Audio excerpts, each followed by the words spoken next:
তাই আমি কথা বাড়াবো না, শুধু এটুকু বলবো, এই নতুন বাংলাদেশে আমাদের এই ফ্যাসিস্টরা যখন এই দেশ ছেড়ে চলে গেছে, হালকা ভাষায় দিয়ে সাউন্ডটা মিষ্টি করে ইকো দিয়ে হালকা বাংলাদেশে প্রায় 2000-এর অধিক ছাত্র জনতা প্রাণ দিয়েছেন। প্রায় 50,000-এর মতো ছাত্র জনতা যারা আজকে পঙ্গুত্ব বরণ করেছেন, কারো হাত নেই, কারো পা নেই, কারো চোখ নেই, যারা শহীদ হয়েছেন তাদের মাগফিরাত কামনা করছি। এবং যারা আজকে এই পঙ্গুত্ব বরণ করে আজকে এখনো মৃত্যুর সঙ্গে পাঞ্জা লড়ছেন, হসপিটালে পড়ে আছেন, তাদের দ্রুত সুস্থতা কামনা করছি।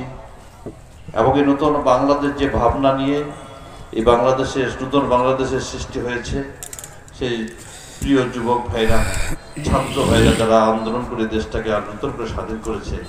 তাদের যে আশা সেটি হচ্ছে বৈষম্যহীন, দুর্নীতি মুক্ত,